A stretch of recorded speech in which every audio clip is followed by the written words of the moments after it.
Baik, bismillahirrahmanirrahim. Assalamualaikum warahmatullahi wabarakatuh. Alhamdulillahirrahmanirrahim.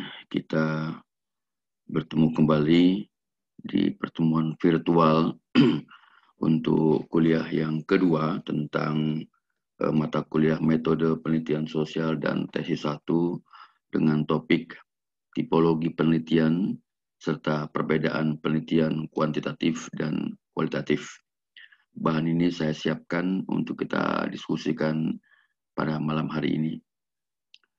Bu Sandra, Bu Risa, dan Pak Roni, pekan lalu kita sudah membahas tentang filosofi atau tentang sedikit pengantaran filsafat keilmuan, dan kemudian ada beberapa bahan bacaan yang saya sampaikan untuk bahan bacaan yang berjudul tentang filsafat penyuluhan atau falsafah penyuluhan.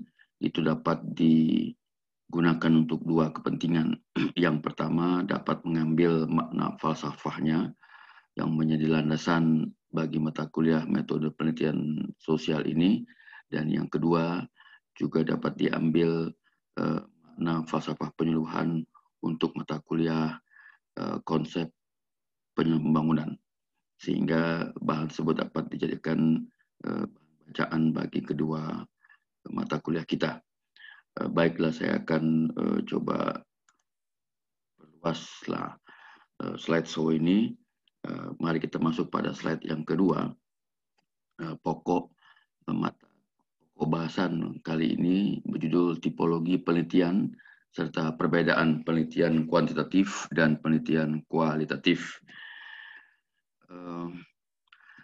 Mari kita lihat pendapat Newman tahun 2013 ya, bahwa penelitian sangat relevan dalam memahami kehidupan sosial secara umum. Sudah tentu juga dapat memahami dinamika dan implementasi penyuluhan pertanian sebagai bagian dari kehidupan sosial, dan juga terhadap berbagai keputusan yang diambil setiap hari. Newman sepertinya ingin menyatakan kepada kita bahwa pengambilan keputusan setiap hari yang dilakukan oleh manusia sebenarnya dapat didahului dengan langkah penelitian. Mari kita lihat sebagai sebuah contoh. Ada dua buah penelitian.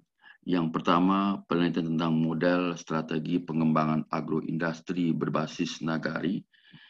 Di sana diperoleh satu kesimpulan, yaitu model strategi tersebut adalah model perencanaan yang berpedoman kepada kiat pengelolaan nagari dalam rangka atau untuk pengembangan komoditas dan agroindustri unggulan nagari. Pada topik yang kedua atau penelitian yang kedua tentang interaksi fungsional antar komponen yang terkait dengan penyuluhan pertanian, di sana diperoleh salah satu kesimpulannya adalah bahwa problematika penyuluhan pertanian dalam hal 1. Penataan kelembagaan, 2. Kualitas SDM penyuluh, 3. Implementasi fungsi penyuluhan, dan keempat, ketersediaan sarana penyuluhan. Problematika keempat hal tersebut ternyata telah mengganggu kelancaran pelaksanaan fungsi penyuluhan. Ya, dan lebih jauh bahkan sehingga belum mampu mendukung keberlanjutan penyuluhan. Bu Sandra, Bu Lisa, dan Pak Roni, ini adalah bahasa penelitian. Ya. Kesimpulan sebuah penelitian dari dugaan yang diajukan.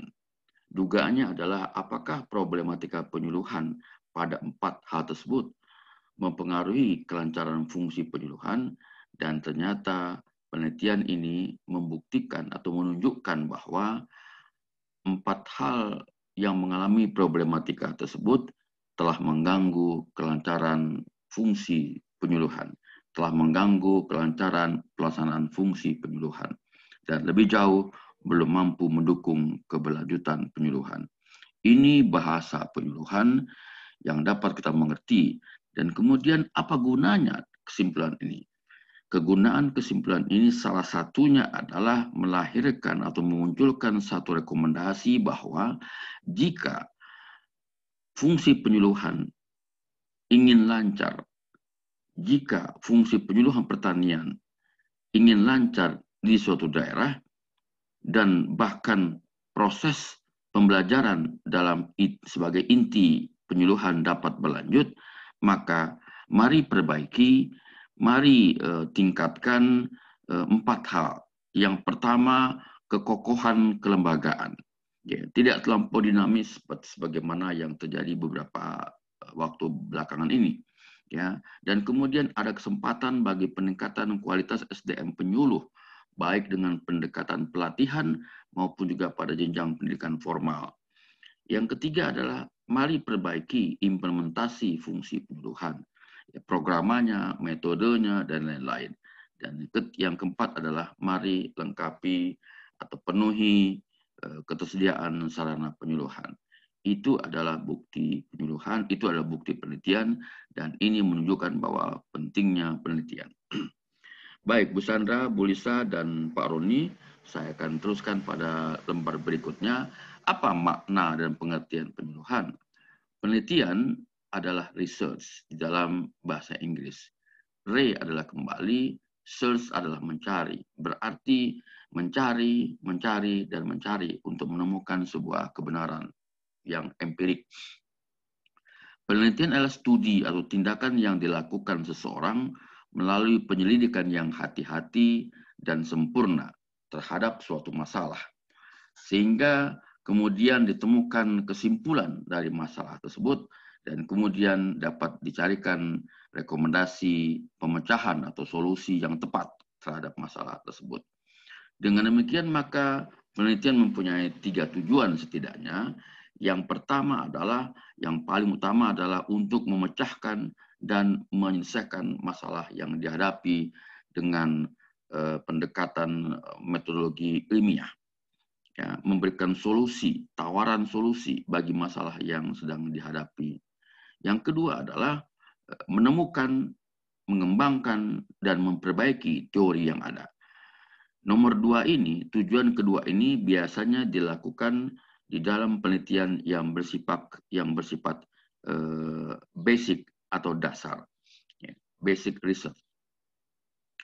Kemudian yang ketiga adalah menemukan dan mengembangkan serta memperbaiki metode kerja atau implementasi kerja. Dan ini biasanya dilakukan di dalam penelitian yang bersifat terapan atau applied research. Ya. Baik, kita teruskan dulu pada lembar berikutnya. Nah, ada beberapa definisi atau batasan tentang apa yang dimaksud dengan penelitian ilmiah atau scientific research. Antara lain, saya kutip dari dua buah buku. Yang pertama dari buku Kerlinger tentang penelitian behavior atau penelitian perilaku. Kerlinger menyatakan bahwa penelitian ilmiah adalah penyelidikan yang sistematis, ya. Ada tahapan-tahapan tertentu, ya, dan terkontrol. Ya. Artinya ada tahapan, ada cara kerja yang mengontrol langkah-langkah. Ya. Ada kemudian pada sisi empirik, ya, dan kemudian juga pada langkah dan tahapan yang kritis. Ya. Maksudnya adalah pemikirannya kritis, ya, selalu bertanya dan menduga. Jadi penyelidikan yang sistematik, terkontrol, empiris, dan kritis. Tentang apa? Tentang fenomen alami, gejala-gejala alami, ya, kenyataan-kenyataan yang bersifat alami. Dan penelitian itu dipandu oleh teori, ya, oleh konsep. Dan kemudian dari rangkaian teori itu dibangun suatu hipotesa, ya. Hipotesa adalah anggapan sementara, ya, atau kebenaran sementara. Yang tentang apa? Tentang hubungan yang diduga terdapat antara fenomen X dengan fenomen Y atau dengan fenomen Z. Jadi ada hubungan antara X, Y, dan Z yang dibangun berdasarkan teori-teori yang dikumpulkan sebelumnya. Itu adalah pendapat Kerlinger tentang scientific research. Kemudian yang kedua adalah Newman 2013 yang fokus kepada penelitian ilmu sosial menyatakan bahwa penelitian adalah pusat dari komunitas yang berbasis pada kenyataan. Maksudnya adalah penelitian itu berbasis kepada hal-hal yang bersifat empirik. Hal-hal yang bukan bersifat empirik itu bukan berarti tidak benar. Itu ada pada kehidupan yang lain yang tidak dalam cakupan scientific research. Penelitian bergantung kepada orang-orang yang cermat, ya, yang cermat untuk mempelajari berbagai pengalaman, berbagai peristiwa, dan berbagai fakta sosial, atau yang dalam bahasa Kerlingan tadi disebut dengan fenomen. Penelitian sosial bergantung kepada proses dan bukti ilmiah, ya, bergantung kepada proses yang sistematis dan bukti-bukti ilmiah, bukti-bukti empirik, data empirik yang dapat berbeda dari pengamatan biasa, ya, karena dia mengandung langkah-langkah tertentu. Kemudian juga dapat berbeda dari cara-cara evaluasi. Dan bukti-bukti itu haruslah merupakan rangkaian dari penalaran logika yang rasional murni, bukan yang irasional. Demikian kira-kira tentang definisi penelitian. Saya teruskan dulu Bu Sandra, Bu Lisa, dan Pak Roni.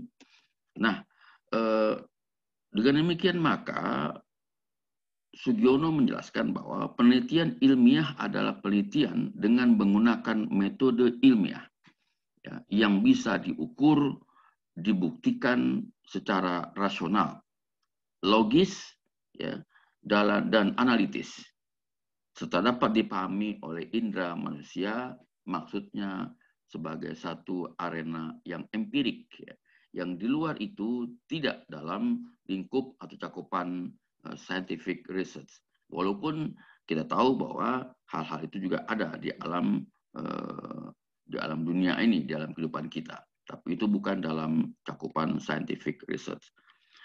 Oleh karena itu, untuk dapat melakukan penelitian ilmiah yang benar, kita mesti mempelajari metode penelitian yang ilmiah.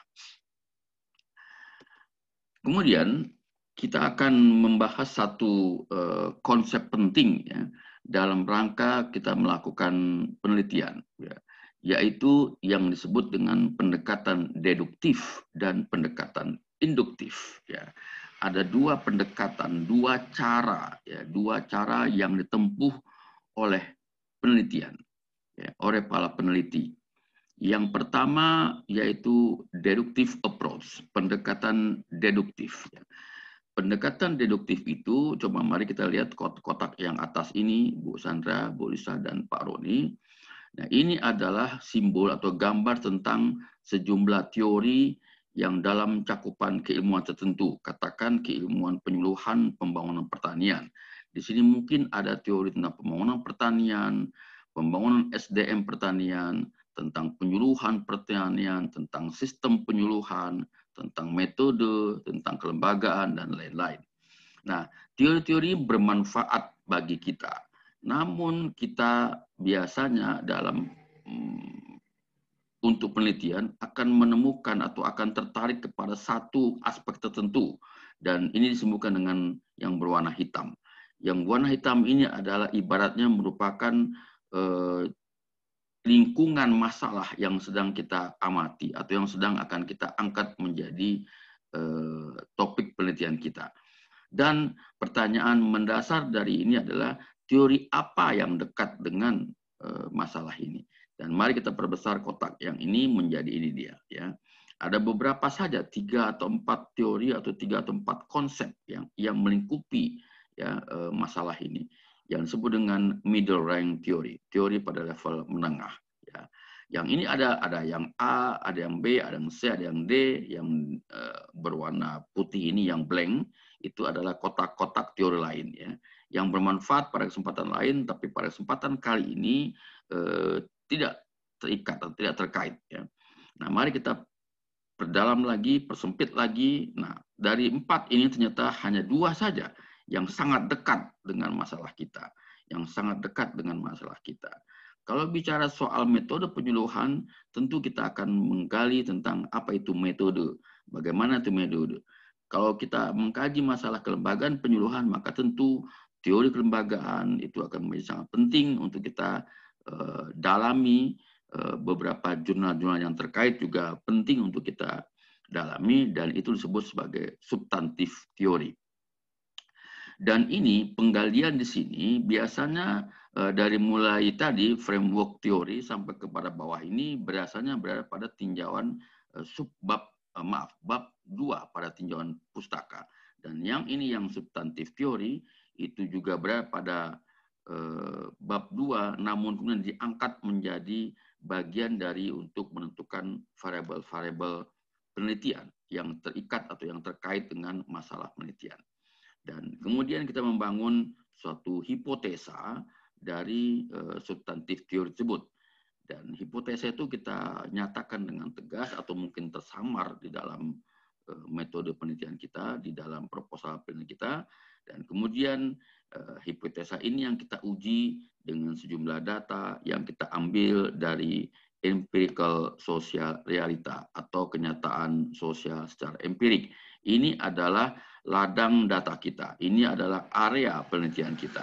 Kita mengambil data di area ini, di populasi ini, dan kemudian kita ambil, kita analisa, kita olah data tersebut, kita analisa, dan kemudian kita uji hipotesa kita. Apakah data ini mendukung hipotesa kita atau data ini menolak hipotesa kita.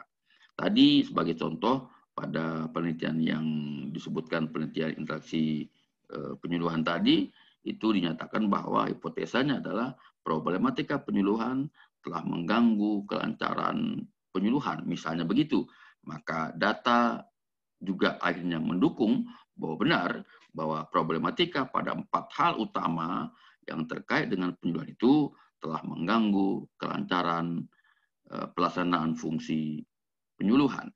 Bahkan lebih jauh belum mampu mendukung kemandirian petani. Ini adalah cara deduktif atau pendekatan deduktif. Mendahului teori, kemudian membuat hipotesa, kemudian mengambil data, dan kemudian menguji hipotesa. Kemudian mari kita lihat langkah yang kedua yang disebut dengan pendekatan induktif. Pendekatan induktif pada umumnya berawal dari pemahaman atau pengamatan terhadap realita sosial, ya, kenyataan sosial yang ada di masyarakat, atau kenyataan penyuluhan kalau kita sedang studi tentang penyuluhan. Ini dirumuskan sedemikian rupa dan kemudian dibangun satu konsep, ya, satu konsep sementara, kemudian dilakukan pengolahan data, pengambilan data dalam bentuk grounded, ya, grounded research, penelitian yang grounded, yang mendalam, yang kualitatif, dan kemudian dikembangkan ke atas sampai kemudian ditemukan hipotesa atau mungkin konsep baru atau teori baru. Ini adalah membangun teori berdasarkan realita. Kalau yang deduktif adalah menguji teori kepada atau dari data-data yang ada di masyarakat. Ini adalah dua cara langkah membangun keilmuan. Yang pertama adalah deductive approach dan yang kedua adalah inductive approach. Dan ini berkaitan dengan kuliah kita pada malam hari ini, yaitu tentang penelitian kuantitatif dan penelitian kualitatif. Sampai demikian yang dapat kita sampaikan buat sementara dulu Bu Sandra, Bu Lisa, dan Pak Roni. Mari kita lanjutkan kepada yang berikutnya. Nah, ini ada sama dengan yang tadi. Metode penelitian adalah cara ilmiah untuk mendapatkan data dengan tujuan dan kegunaan tertentu. Dari pengertian di atas ada 4 kata atau istilah yang penting, yaitu cara ilmiah, rasional, empiris, sistematis. Data mestilah valid dan objektif. Kegunaan mempunyai tujuan dan kegunaan. Tujuan penelitian secara umum adalah untuk penemuan atau menemukan sesuatu, atau membuktikan hipotesa, atau bahkan kemudian mengembangkan sesuatu. Contohnya adalah pengembangan sistem pemberdayaan masyarakat. Ya, itu. Nah, kita coba tinjau jenis-jenis metode penelitian. Ya.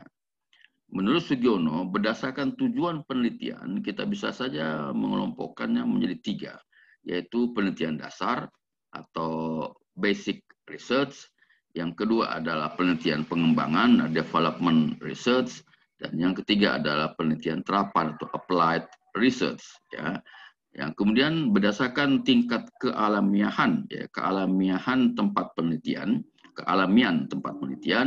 yang pertama disebut dengan penelitian eksperimen, ya, eksperimen research, yang biasanya menggunakan treatment tertentu, ya, perlakuan tertentu, baik kalau misalnya Pak Roni di ilmu lahan, ya, kemudian Bu Sandra dan Bu Lisa pada ilmu agronomi dan hama penyakit misalnya, maka ada treatment-treatment tertentu yang dilakukan di dalam eksperimen riset.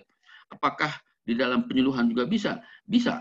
Ya, kita bisa menjadikan beberapa orang sumber data kita, kemudian kita perlakukan eksperimen tertentu, misalnya metode penyuluhan tertentu, dan kemudian kita minta pendapat mereka, dan itu dengan perlakuan yang tertentu pula. Masih mungkin settingnya seperti itu, ya. Yang kedua adalah penelitian survei. Ya, penelitian survei dilakukan di lapangan karena datanya itu berada di tengah-tengah masyarakat, dan kita lakukan metode penelitian survei. Dan kemudian yang ketiga adalah penelitian naturalistik, dan ini yang biasanya dekat dengan penelitian kualitatif, yaitu penelitian dengan memahami kehidupan alami. Itu kalau kita membagi atau melihat jenis-jenis metode penelitian. Nah, kemudian kalau kita simak lebih jauh, ya, ada yang beda ini. Penelitian dasar biasanya akan menemukan ilmu baru atau teori baru. Kemudian penelitian pengembangan akan menemukan pengembangan produk atau pengujian produk. Penelitian terapan akan berujung kepada luarannya atau hasilnya adalah penerapan ilmu atau penerapan produk tertentu di tengah-tengah masyarakat. Ya. Dan penelitian eksperimen biasanya berada di labor dan ada perlakuan tertentu. Penelitian survei tempat alamiah, ya, bukan alamiah, ini salah ketik, alamiah, dan tidak ada perlakuan. Ya. Penelitian naturalistik juga tempatnya alamiah dan tidak ada perlakuan. Itu penjelasan dari hal yang tadi. Kemudian kita coba lihat sekarang beberapa pengelompokan yang dibangun oleh ilmuwan yang lain. Dapat kita baca aplikasi, penelitian dasar dan terapan, jenis informasi, penelitian kuantitatif dan kualitatif. Ya, pakar ini melihat pada sisi beda informasi. Kemudian pelakuan data, ya, dan ada juga tujuan dari penelitian. Nah, saya akan langsung saja melihat yang kita akan bahas pada topik kali ini, yang lebih panjang lebar. Ini juga ada tentang penelitian kuantitatif dan penelitian kualitatif, dibuat beberapa item-item yang pendek. Ya. Saya akan coba kembangkan satu yang lebih panjang lagi, yang terurai dari Sugiono. Nah, Sugiono 2011 mengutip Borg and Gell 89. Bu Sandra, Bu Lisa, dan Pak Roni, ini adalah cara untuk kita menyatakan bahwa kita membaca pendapat Borg dan Gell dari Sugiono, ya, yang menyatakan bahwa metode kuantitatif dan kualitatif sering dipasangkan dengan nama metode tertentu, ya, yang pada akhirnya kita bisa membaca bahwa metode kuantitatif dinamakan sebagai metode yang tradisional, yang biasa, yang positivistik, yang saintifik, dan konfirmatory. Sedangkan metode kualitatif dinamakan metode yang baru, karena memang baru berkembang, disebut dengan positivistik, ya, dan artistik, serta discovery atau interpretif. Ya. Dan kemudian Sugiono menegaskan bahwa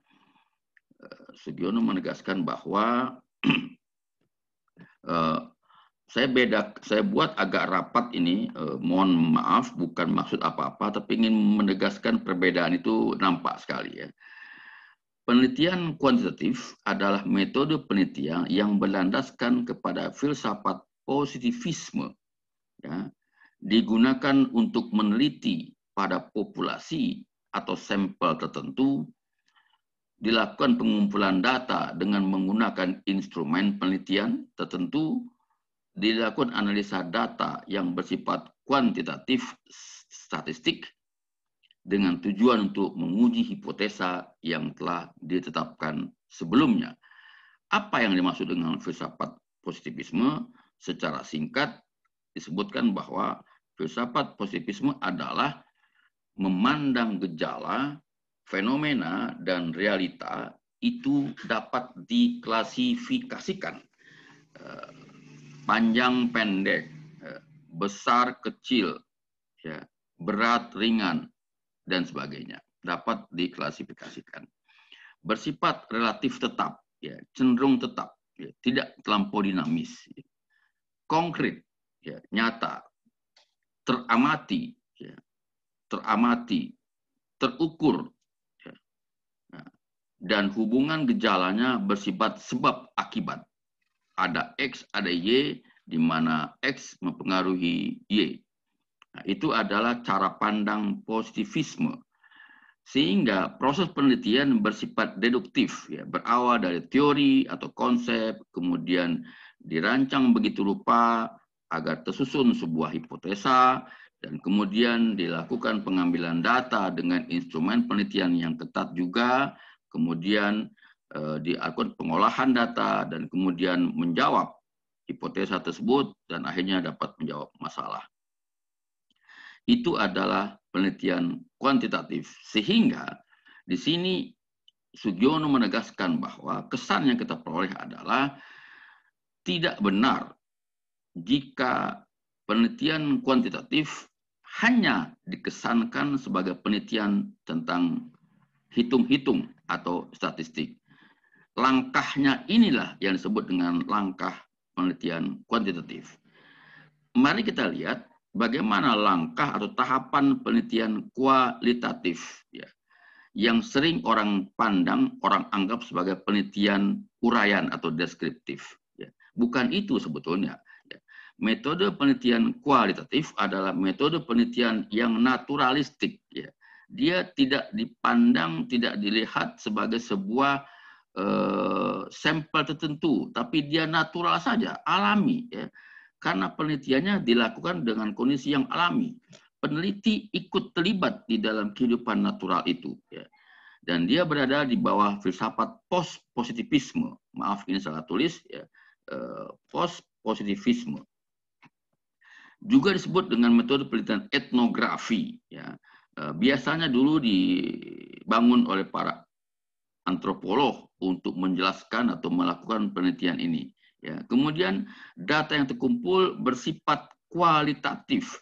Bukan berarti tidak ada angka. Ya ada, misalnya 9 buah rumah atau 4 hektar sawah petani. Nah, itu kan juga angka, tapi dia terletak di dalam bukan hubungan X dengan Y. Dia bersifat kualitatif. Ya. Oleh karena itu, instrumennya adalah manusia, yaitu peneliti sendiri, bukan kuesioner, bukan kertas atau bukan bahan pertanyaan, tapi manusia peneliti bertindak sebagai instrumen penelitian. Dan kemudian dianalisa juga dengan metode kualitatif. Ya. Filsafat positivisme atau paradigma konstruktif memandang realitas sosial sebagai sesuatu yang utuh, holistik, kompleks, dinamis, penuh makna, dan punya hubungan gejala yang bersifat interaktif atau resiprokal. X dengan Y, Y dengan X. Y dengan Z, Z dengan Y. Z dengan X, X dengan Z. Jadi interaksi. Itu perbedaan mendasar dari dua jenis penelitian ini. Kemudian mari kita lebih jauh lagi, Bu Sandra, Bu Lisa, dan Pak Roni, apa yang dapat kita lihat dari paparan atau klasifikasi yang dibuat oleh Pak Sugiono di dalam metode penelitiannya, dalam bukunya tentang metode penelitian, menyatakan ada 3 aspek perbedaan ya yang membedakan antara kuantitatif dan kualitatif, atau kita singkat dengan penelitian kuanti dan penelitian kuali. Yang pertama adalah beda di dalam aksioma dasar atau pandangan dasar tentang realitas, tentang kenyataan sosial. Yang kedua, beda di dalam proses penelitiannya. Dan yang ketiga adalah beda di dalam karakteristik penelitiannya. Mari kita lihat sekarang yang pertama, yaitu perbedaan aksioma atau pandangan dasar tentang realitas. Pandangan dasar tentang realitas atau kenyataan sosial. 1. Sifat realitas. Metode kuanti menyatakan bahwa realitas dapat diklasifikasikan, bersifat konkret, dapat diamati, dan dapat diukur. Maka sering kita mendengar apa ukurannya, bagaimana mengamatinya. Itu adalah bahasa-bahasa atau istilah-istilah yang keluar di dalam pemahaman atau paradigma metode kuantitatif. Sedangkan metode kualitatif atau metode kuali itu memandang realitas sebagai sesuatu yang ganda, yang kompleks, holistik, menyeluruh, dinamis apa adanya dalam kehidupan masyarakat. Kemudian dia boleh dibangun di dalam atau sebagai hasil konstruksi pemikiran dan juga dapat dipahami sedemikian rupa. Agak berbeda, tidak bisa dibuat ukuran-ukuran tertentu atau teramati dengan klasifikasi tertentu. Yang kedua adalah aksiomanya adalah hubungan peneliti dan yang diteliti. Di dalam metode kuanti, hubungannya independen. Tidak ada pertemuan bahkan antara peneliti dengan yang diteliti. Diwakili oleh kuesioner, dilakukan oleh pencacah, atau oleh peneliti, tapi tidak boleh menafsirkan ucapan yang diteliti. Jawabannya harus konkret, A atau B atau C, setuju atau tak setuju, atau sangat setuju, ya kan? Atau yang kedua adalah pilihannya pilihan A, pilihan B, C atau pilihan D, 1 atau 2. Ya, tegas, ya kalau 1 ada ukurannya, nanti kalau 2 ada hitungannya, jadi independen. Kemudian yang kedua adalah penelitian metode kuali, itu bersifat interaktif, ya. Peneliti berinteraksi dengan yang diteliti, dengan sumber data, ya. Makanya disebut dengan sumber data, ya. Peneliti menemui sumber datanya untuk mendapatkan makna, diskusi yang mendalam, yang diperoleh adalah makna yang dipahami oleh peneliti tentang realitas sosial yang dialami oleh sumber data, oleh yang diteliti. Yang ketiga, hubungan variabel. Metode kuanti membangun hubungan variabel sebagai sebab akibat, berpengaruh atau tak berpengaruh. Maka ada X mempengaruhi Y atau Y mempengaruhi Z. Metode kuali membangun hubungan variabel itu bersifat interaktif. X mungkin mempengaruhi Y, sebaliknya Y juga mempengaruhi X. Y mempengaruhi Z, Z mungkin mempengaruhi Y. Demikian Z dengan X, bolak-balik, berinteraksi. Jadi tidak bisa kita melihat dia sebagai suatu hubungan yang kaku sejak awal. Ya. Semuanya kemungkinan terjadi, dapat terjadi kemungkinan interaksi, dan kemudian pendalaman data yang akan menjelaskan apa sebenarnya hubungan antar variabel tersebut. Kemudian yang keempat, kemungkinan generalisasi, ya, atau dibuat pernyataan umum. Penelitian kuanti cenderung membuat pernyataan umum di akhir penelitian sebagai sebuah kesimpulan umum, ya. Cenderung membuat generalisasi karena mungkin diwakili oleh analisa statistik yang kemudian mengambil sebuah langkah generalisasi. Penelitian kualitatif atau yang kuali itu bersifat transferability, maaf bukan trane tapi transferability. Artinya adalah jika konteksnya sama, jika waktunya mirip, maka penelitian atau hasil penelitian di tempat ini dapat menjadi rujukan di tempat lain jika konteks dan waktunya mirip. Nah, jadi penelitian kualitatif cenderung kepada sebuah sebagai sebuah petunjuk bahwa bisa jadi hasil penelitian ini juga dapat menjelaskan di tempat lain jika konteksnya dan waktunya mirip. Ya, kalau yang penelitian kuanti cenderung untuk menyatakan dimanapun juga dapat hubungan antara X dengan Y berlaku. Nah, itu diskusi yang panjang lebar tentang hal ini ya, dengan banyak contoh-contoh ya. Yang kelima adalah peranan value atau nilai ya. Penelitian kuanti cenderung disebut sebagai penelitian bebas nilai, value free ya. Bahkan kemudian saking bebas nilainya karena peneliti tidak bertemu dengan yang diteliti hanya melalui kuesioner, maka ditemukan beberapa kenyataan bahwa ada rasa kurang peduli ya, kurang peduli dari peneliti kepada yang diteliti.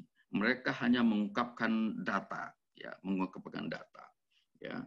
Dan yang metode kuali itulah yang dikritik, yang kemudian metode kuali itu terikat dengan nilai yang dibawa oleh peneliti dan juga sumber data ya.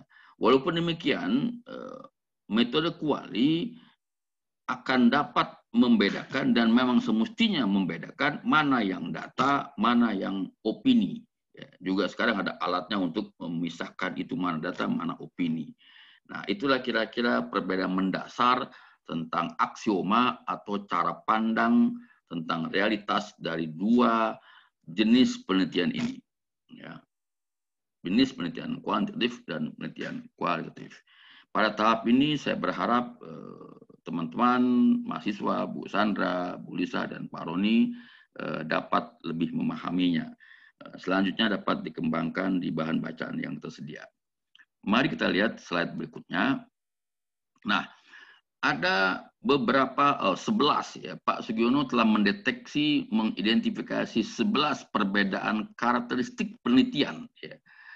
Perbedaan ciri penelitian dari penelitian kuanti dan penelitian kuali. Contoh, pada desain, ya, pada aspek desain, metode penelitian kuanti itu desainnya spesifik, ditentukan mantap sejak awal proses penulisan proposal dan menjadi pegangan langkah demi langkah sampai kepada penyelesaian penelitian. Sedangkan metode kuali desainnya umum saja, fleksibel, ya, tidak terlampau mantap, tidak terlalu spesifik, dan bahkan dapat berkembang di dalam proses penelitian berjalan. Ya, desainnya bisa berkembang dan muncul di dalam proses penelitian yang sedang berjalan. Tujuan penelitian kuanti biasanya menunjukkan hubungan antar variabel, ya, pengaruh X dengan Y atau kepada Y. Mungkin juga adalah menguji teori, ya. Mungkin juga adalah mencari generalisasi dan mencari nilai prediktif atau pramalan tertentu. Ya. Bagaimana sebuah penelitian kuantitatif akan berujung kepada pramalan, ya, karena dia memberikan generalisasi. Pada penelitian kualitatif, ya, tujuannya adalah menemukan pola hubungan, ya, pola hubungan yang interaktif dari sumber-sumber data, ya, juga menemukan teori yang baru, ya, juga melukiskan realitas masyarakat yang kompleks, dan kemudian mendapatkan pemahaman tentang makna yang terjadi atau yang ada di alam realitas sosial tersebut. Untuk aspek penyuluhan misalnya, dua penelitian ini mempunyai kalimat-kalimat tujuan yang berbeda. Ya, kalimat tujuan yang berbeda. Penelitian yang tadi di awal tentang interaksi penyuluhan cenderung kepada penelitian kualitatif. Ya. Nah, yang nomor 3 adalah teknik pengumpulan data. Ya. Teknik pengumpulan data misalnya kalau yang kuanti itu melalui kuesioner, tidak ada interpretasi peneliti terhadap pernyataan pilihan dari sumber data dari yang diteliti atau dari sumber data atau dari sampel. Kemudian dilakukan observasi, pengamatan lapangan, misalnya pengamatan daun, pengamatan tumbuh tanam dan lain-lain, ya kan? Lalu juga dilakukan wawancara yang terstruktur berdasarkan kuesioner yang telah disiapkan terlebih dahulu. Ya, sekali saya katakan kuesioner yang disiapkan terlebih dahulu. Sedangkan pengumpulan data pada metode penelitian kualitatif itu adalah pengamatannya bersifat partisipatif. Kita ikut dalam kejadian, ya, kita ikut dalam kejadian, kita ikut di situ, kita mengamati dan kita bukan penonton, ya, kita ikut, ya. Nah, tidak lupa kita mengamati dengan alat-alat yang kita miliki, misalnya dokumentasi, misalnya radio, recording, ya kan, foto dan lain-lain. Wawancaranya pun mendalam, in-depth interview, tidak terlampau kaku, bahkan cukup bebas untuk membicarakan sesuatu, asalkan tetap dalam tujuan fokus penelitian, ya, fokus penelitian, dan kemudian dilengkapi dengan dokumentasi, data, foto, rekaman dan lain-lain, dan akhirnya dilakukan yang disebut dengan triangulasi, yaitu perpaduan antara data lapangan, kemudian juga wawancara. Jadi dibuat kesesuaian, dibuat uji check and recheck dalam bentuk triangulasi. Yang keempat adalah instrumen. Tadi disebutkan bahwa penelitian kuanti instrumennya kuesioner terstandar, ya, dapat dan memang semestinya dibuat standar tertentu, kemudian dilakukan wawancara yang terstruktur. Pertanyaannya jelas, jawabannya, pilihannya jelas, tidak ada pilihan lain, tidak ada peluang bagi pengungkapan data yang terbuka. Ya, karena semuanya akan diberikan angka-angka tertentu yang kemudian akan dikuantitatifkan, ya, dan kemudian dapat diuji dengan data statistik, dengan alat statistik, dan kemudian dapat ditemukan kalimat X mempengaruhi Y atau X tidak mempengaruhi Y, atau X mempengaruhi Y dengan tingkat signifikan yang rendah. Itu adalah pernyataan dari metode kuanti.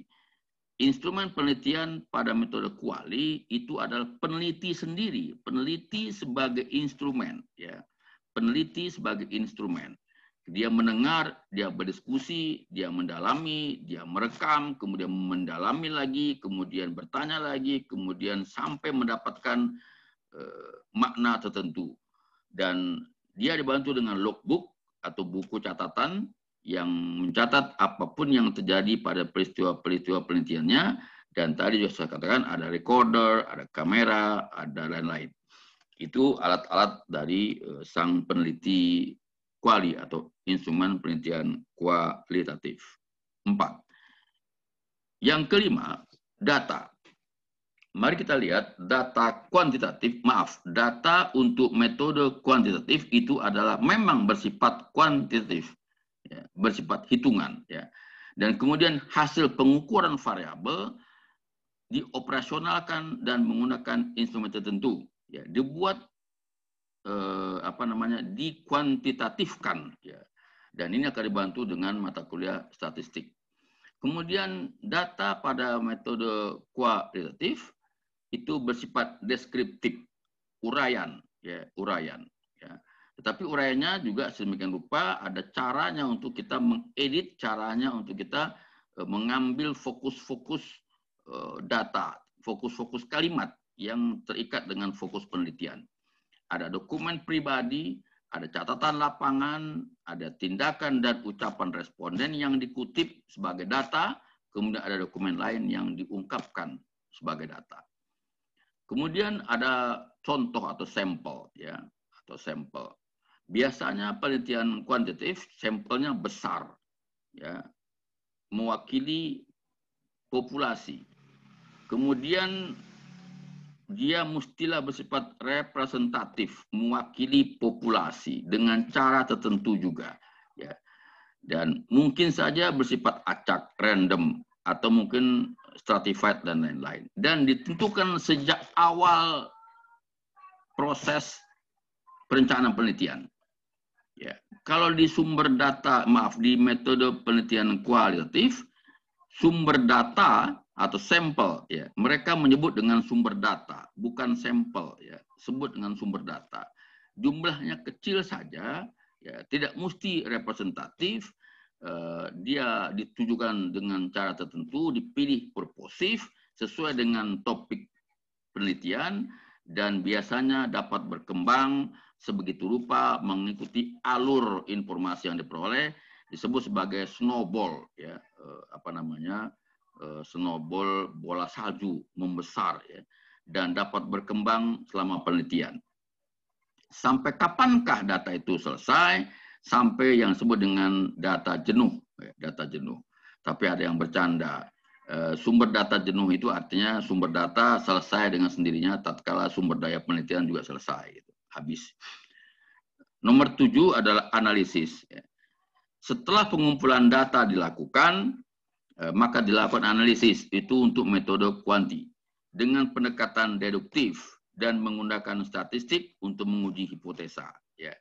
Kalau metode kualitatif, analisis dilakukan terus-menerus bahkan sejak awal penelitian sampai pertengahan sampai akhir penelitian. Karena di tengah-tengah mungkin saja ada sejumlah perubahan-perubahan tertentu dan bersifat induktif dan kemudian mencari pola-polanya, dan kemudian dari pola-pola itu ditemukan model tertentu atau tema tertentu dan mungkin dapat membangun teori tertentu pula. Ya, itu semuanya ada tahapan-tahapan yang dapat kita lakukan dengan metode yang lebih mendalam nanti. Nomor 8, tentang hubungan dengan responden.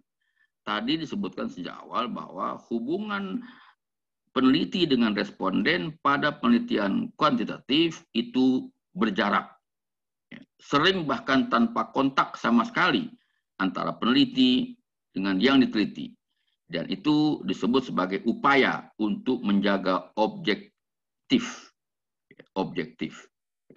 Kedudukan peneliti lebih tinggi dari responden dan bersifat jangka pendek. Mengambil data sesaat, kemudian diolah, dan kemudian dianalisa untuk membuktikan sebuah hipotesa. Ya, tidak ada hubungan hubungan bertemu antara peneliti dengan yang diteliti. Ya, seringkali peneliti sebenarnya tidak tahu fakta-fakta yang ada kecuali angka-angka yang dibangun sejak awal. Ya.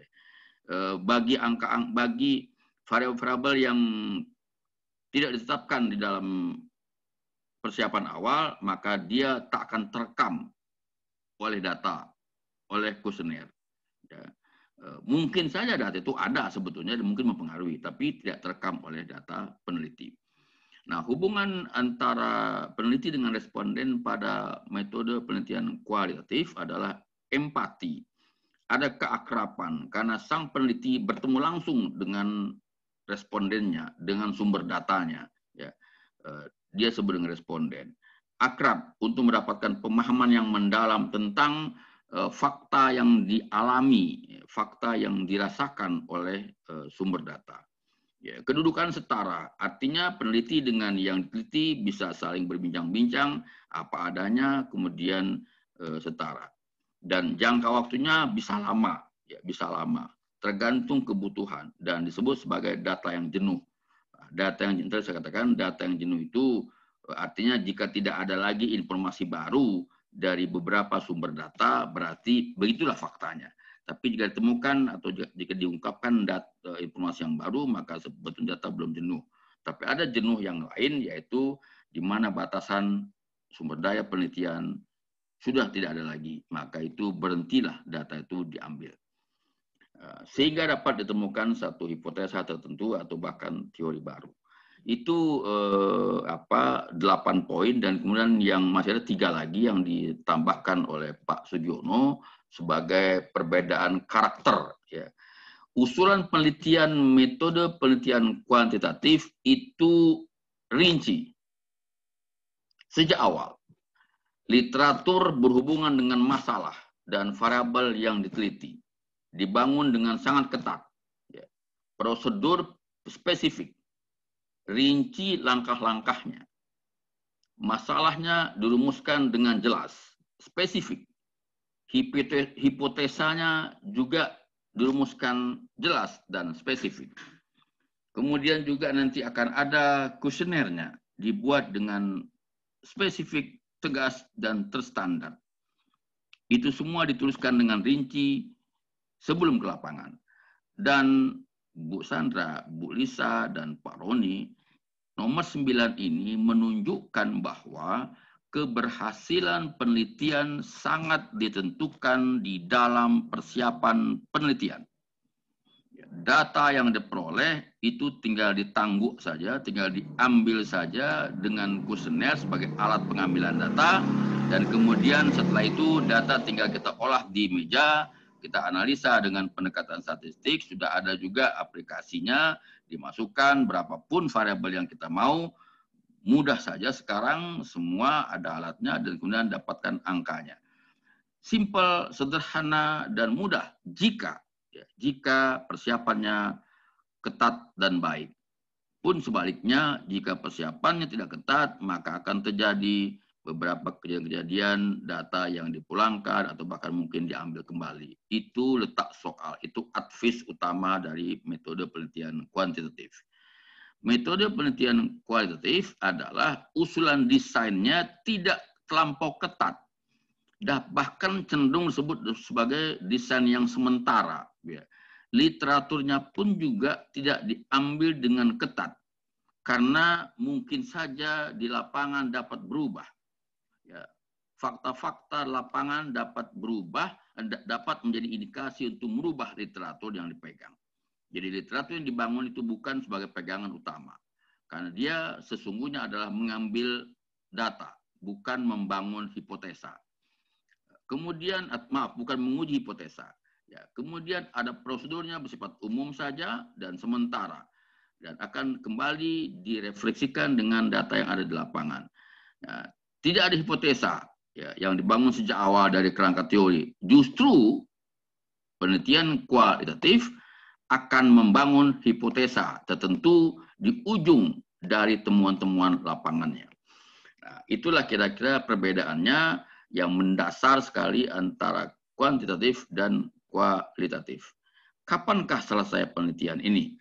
Penelitian kuanti biasanya selesai setelah semua kegiatan yang direncanakan dapat diselesaikan.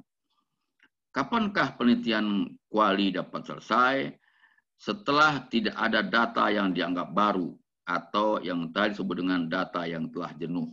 Ya, kita bisa berhenti, kemudian mengolahnya, kemudian membuat tulisan, dan kemudian mempublishnya ya, sebagai sebuah temuan. Sama dengan kuanti tadi.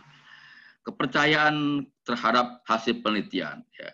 Keduanya dapat dipercaya karena ada alat penguji validitasnya, ada alat penguji reliabilitasnya. Begitu kira-kira yang dapat kita sampaikan, kita diskusikan tentang karakter atau ciri dari dua jenis penelitian ini. Lebih jauh dapat dibaca di dalam buku Pak Sugiono yang sudah kita anjurkan untuk jadi buku pegangan kita. Demikian Bu Sandra, Bu Lisa, dan Pak Roni. Coba kita lihat masih adakah slide berikutnya. Nah, ini ada pada gambar bukunya Pak Sugiono, bagaimana proses penelitian kuantitatif yang saya sebut tadi, dimulai dari teori, merumuskan masalah, kemudian membangun hipotesa, mengambil data, membuat praduga hubungan antara variabel X dengan Y, kemudian mengambil data, kemudian mengolahnya, kemudian menganalisanya, kemudian akhirnya dapat menyatakan hipotesa tersebut diterima atau ditolak. Dan itulah sebagai sebuah temuan penelitian, dan kemudian kita membuat kesimpulan. Itu adalah tahapan-tahapan yang umum yang dibangun di dalam kerangka kuantitatif. Nah, di dalam pada penelitian kualitatif, Pak Sugiono membuat gambar yang nampaknya rumit, tapi sebetulnya bukan rumit ya, tapi menjelaskan begitu dinamisnya kegiatan penelitian ini. Ada tahapan yang disebut dengan tahap deskripsi, ya, memasuki konteks sosial. Kita ikut di dalam itu, diskusi, melingkar, kemudian mendalam. Kemudian kita reduksi data-data tersebut, mana yang relevan, mana yang kurang relevan, mana yang tidak fokus, tidak terkait dengan fokus penelitian, mana yang terkait. Ya, yang terkait kita ambil sebagai bahan untuk pengolahan selanjutnya. Yang belum terkait atau yang tidak terkait kita simpan, mungkin di lain waktu dapat kita gunakan untuk penelitian yang lain. Lalu setelah deduksi ada tahapan seleksi. Ya. Lagi semakin menguraikan fokus menjadi komponen yang lebih rinci. Ya. Dan pada tahapan deskripsi ada kesimpulan sementara, masih melebar, masih mengambang. Pada tahapan reduksi juga ada kesimpulan yang lebih terperas, yang lebih spesifik. Dan pada akhirnya pada tahap seleksi ada kesimpulan yang semakin spesifik, semakin menemukan pola-pola tertentu, semakin menemukan pola interaksi, dan kemudian ada temuan. Ya, yang pertama adalah informasi deskriptif, yang kedua informasi komparatif A berbanding A2, X1 dengan X2, dan kemudian yang terakhir mungkin saja menemukan informasi yang bersifat asosiatif antara X1, X2 dengan Y. Bagaimana polanya? Ya. Nah, itu kemudian dapat kita petakan, beginilah kira-kira penelitian dengan pendekatan atau dengan metode kualitatif. Ya. Ini salah tulis ya. Nomor 3, perbedaan proses penelitian, penelitian kualitatif. Dikoreksi, ini yang putih ini salah tulis, kualitatif, bukan kuantitatif. Yang tadi yang kuantitatif, ya maaf. Ya. Dan kemudian kita akan sambung diskusi kita di pekan depan untuk kita lebih mendalami lagi bagaimana kita membangun pemahaman tentang penelitian. Saya akan mengakhiri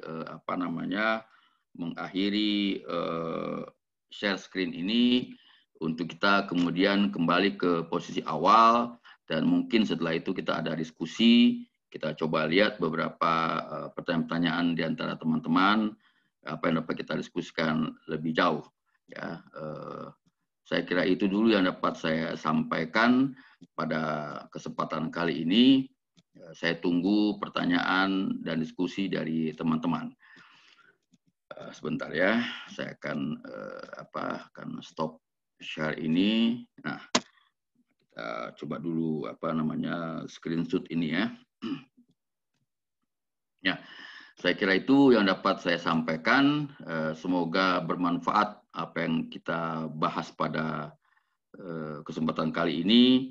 Jika ada pertanyaan, mari saya tunggu dan kita diskusikan. Saya kira begitu. Semoga bermanfaat. Bila taufiq wal hidayah. Assalamualaikum warahmatullahi wabarakatuh. Kita akhiri ya.